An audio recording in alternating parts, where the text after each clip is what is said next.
Nah, kemudian rata-rata ini harus dijelaskan menggunakan kata-kata. Jadi angka dulu baru dijelaskan kata-kata. Nah, kata-katanya sifatnya sederhana, ya seperti ini. Secara dominan, sekitar 70 siswa mengaku telah bermain game setiap hari. Dari mana dapat angka 70%? Yaitu sangat setuju ditambahkan dengan setuju. Artinya 45 ditambah 25. Artinya apa? Ada sekitar 70% lah siswa yang memang ya setiap hari dia bermain game. Kemudian baru diperkuat oleh temuan orang lain atau diperkuat oleh sebuah teori. Terlebih ketika Mike 2019 menjelaskan intensitas bermain siswa dipengaruhi oleh lingkungan pertemanan. Nah, di sini artinya apa? Ketika kalian menemukan 70% siswa telah bermain game setiap hari, nah ternyata temuan kalian itu memang didukung oleh si Mike. Mike itu mengatakan bahwa ya orang bisa saja bermain game online setiap hari karena apa? Lingkungan pertemanannya untuk mendukung dia bermain game setiap hari.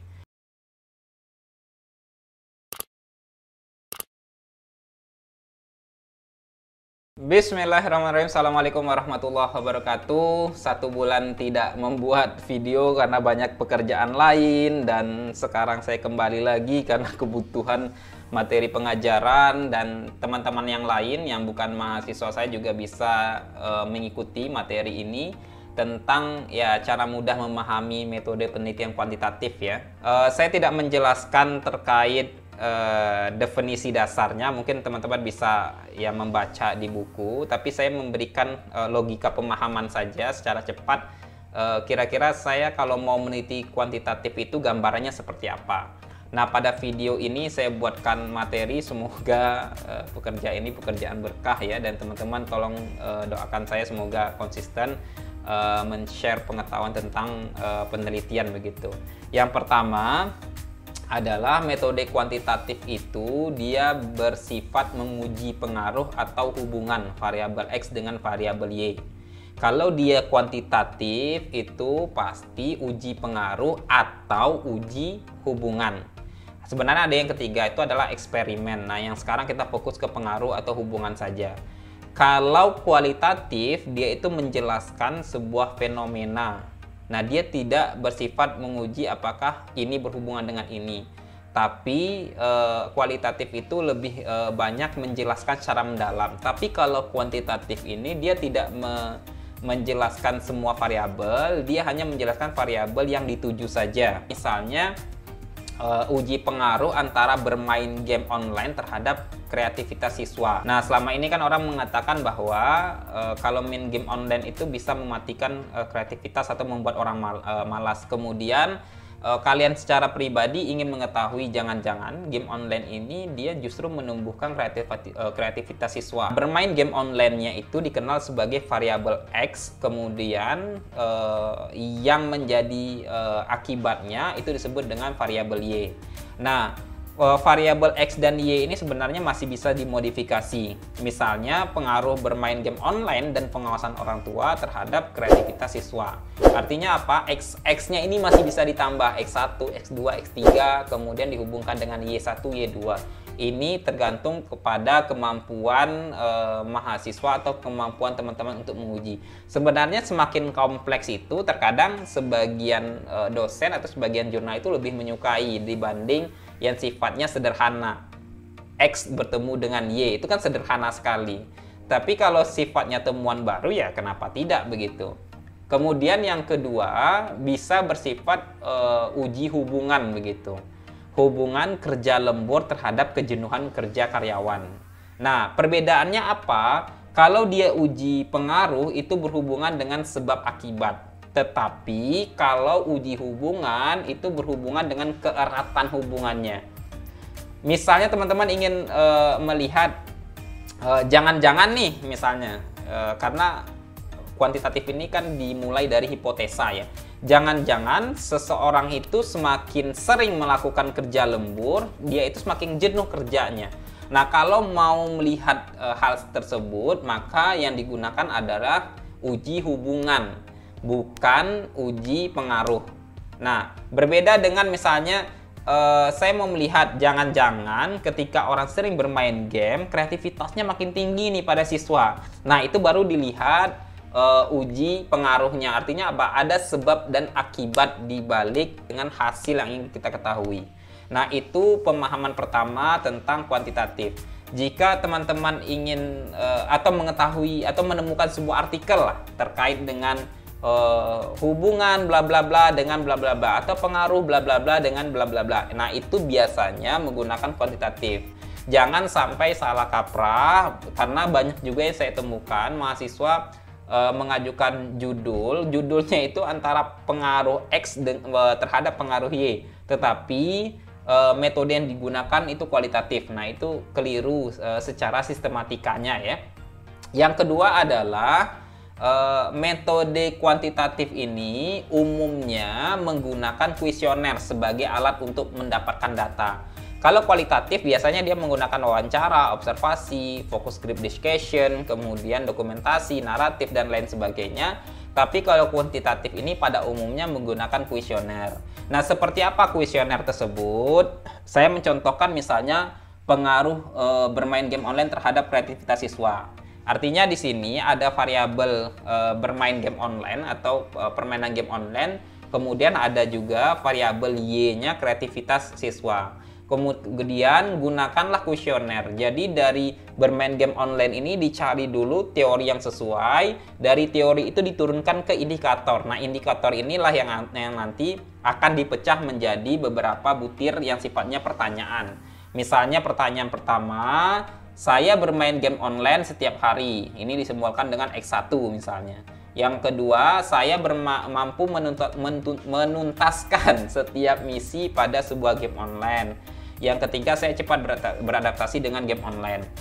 Pertanyaan-pertanyaan ini nanti dihadapkan ke responden, sehingga responden tinggal mengisi. Ketika dia membaca saya bermain game online setiap hari, dia tinggal mengatakan setuju, sangat setuju, atau netral, atau tidak setuju, dan sangat tidak setuju. Nah, setiap pilihan responden itu ada poinnya. Biasanya yang mengetahui poinnya adalah si peneliti. Misalnya saya ditanya, saya bermain game online setiap hari, saya bisa mengatakan netral. Artinya apa? Mungkin saja saya tidak setiap hari bermain game online. Ataupun pertanyaan kedua, saya mampu menuntaskan setiap misi pada sebuah game. Nah, saya bisa saja memilih sangat tidak setuju. Karena apa? Saya biasanya sebelum bermain game online itu lihat dulu tutorial online-nya di YouTube misalnya. Nah, itu bisa saja dikatakan tidak setuju. Nah, yang ketiga, saya cepat beradaptasi dengan game online baru. Nah, saya bisa saja mengatakan setuju, artinya poinnya 4. Nah, jika seluruh kuesioner sudah dibagikan ke responden, barulah pekerjaan selanjutnya adalah masuk ke tahap proses pengolahan data. Nah, ini seperti contoh tabel di sebelah kanan layar kalian. Itu kan ada responden 1, 2, sampai responden 14. Kemudian X1, X2, X3, X4, X5 itu adalah daftar pertanyaannya. Angka 5, 5, 4, 5, 3 itu adalah angka pilihan dari si responden. Misalnya, saya bermain game online setiap hari, berarti di X1 responden 1 adalah 5. Saya mampu menuntaskan setiap misi pada sebuah game, berarti responden 1 untuk pertanyaan nomor 2 dia pilih juga 5. Nah, ini nanti bisa dijumlahkan atau bisa proses lebih lanjut menggunakan SPSS. Nah, kira-kira seperti itu untuk metode kualitatif menggunakan kuesioner. Yang ketiga, agar mudah memahami kuantitatif, metode penelitiannya itu memang menggunakan angka atau statistik sebagai bahan analisis. Jadi bukan menggunakan wawancara yang bersifatnya kata-kata ya, lebih bersifat angka-angka. Ini kita turunkan dari slide sebelumnya terkait dengan responden memilih butiran pertanyaan. Kemudian ini baru proses pengolahan. Proses pengolahannya bisa menggunakan rata-rata atau kebanyakan orang mengatakan kuantitatif deskriptif lah begitu. Atau yang menggunakan aplikasi SPSS, Amos, Listral, dan lain sebagainya. Itu ada banyak aplikasi yang dapat digunakan untuk meneliti kuantitatif. Nah, ini saya contohkan misalnya 2 saja menggunakan rata-rata atau deskriptif. Misalnya setelah dijumlahkan, saya bermain game online setiap hari. Nah, dari seluruh responden ini dijumlahkan, ternyata yang sangat setuju itu ada 45, Yang setuju itu ada 25, netral 15, tidak setuju 7, dan sangat tidak setuju 8. Tapi di total tetap harus 100% ya. Kemudian yang menjawab pertanyaan kedua itu juga di rata-rata, pertanyaan ketiga juga di rata-rata. Nah, kemudian rata-rata ini harus dijelaskan menggunakan kata-kata. Jadi angka dulu baru dijelaskan kata-kata. Nah, kata-katanya sifatnya sederhana ya, seperti ini. Secara dominan sekitar 70 siswa mengaku telah bermain game setiap hari. Dari mana dapat angka 70%? Yaitu sangat setuju ditambahkan dengan setuju. Artinya 45 ditambah 25. Artinya apa? Ada sekitar 70% lah siswa yang memang ya setiap hari dia bermain game. Hanya 15% di antara responden tidak setiap hari bermain game. Dari mana muncul 15% ini? Dari 7 ditambah 8. Itu jumlahnya kan 15. Nah, itu artinya apa? Ini sekedar data saja. Kemudian data ini baru dianalisis oleh si penulis nantinya. Bentuk analisisnya apa? Data ini menunjukkan bahwa game online merupakan bagian aktivitas yang tidak dapat dipisahkan dari siswa. Nah, ini hasil kata-kata analisis kalian. Dari mana dasar kata analisis itu? Dari 70% tadi. 70% kan dari 100% berarti kan lebih dominan. Hanya 30% mungkin orang tidak setiap hari bermain game. Tapi 70%-nya bermain game. Ini artinya apa? Aktivitas bermain game itu ya tidak bisa dipisahkan dari siswa. Nah, itu hasil dari analisis terhadap data tadi. Kemudian baru diperkuat oleh temuan orang lain atau diperkuat oleh sebuah teori. Terlebih ketika Mike 2019 menjelaskan intensitas bermain siswa dipengaruhi oleh lingkungan pertemanan.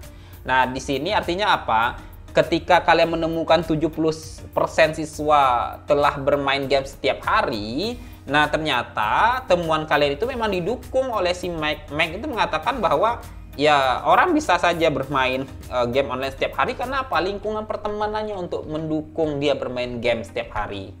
Nah, itu contoh dari metode penelitian yang menggunakan angka atau statistik sebagai bahan analisisnya gitu.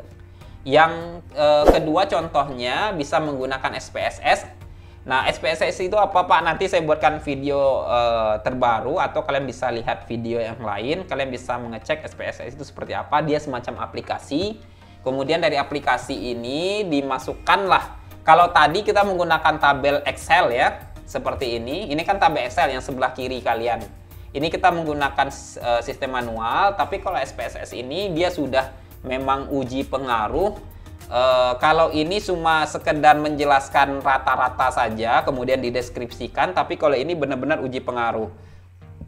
Nah, di sini bisa dilihat, dipilih tombol analyze, regression, kemudian linear, muncullah misalnya beberapa hasil. Ini ada uji regresi sederhananya, kemudian uji ANOVA-nya. Saya tidak menjelaskan secara jelas apa itu SPSS karena ini nanti mungkin di video yang lain. Saya hanya menjelaskan terkait dengan cara mudah memahami kuantitatif. Dari penjelasan saya ini dapat disimpulkan bahwa yang pertama, kuantitatif itu sifatnya dia bisa uji pengaruh atau uji hubungan. Yang kedua, metode yang digunakan sebagai alat pengumpulan data itu biasanya menggunakan kuesioner, daftar pertanyaan tadi. Yang ketiga, alat analisisnya biasanya berasal dari angka-angka, kemudian baru dideskripsikan, kemudian baru dibuat oleh sebuah teori. Jadilah kuantitatif yang sifatnya utuh. Mungkin demikian sekedar pemahaman sederhana tentang kuantitatif. Mudah-mudahan kalian dapat memahami. Jika tidak, bisa ditulis di kolom komentar. Jika suka di like, jika ingin mengikuti terus materi ini bisa ditekan tombol subscribe. Demikian, semoga berkah. Assalamualaikum warahmatullahi wabarakatuh.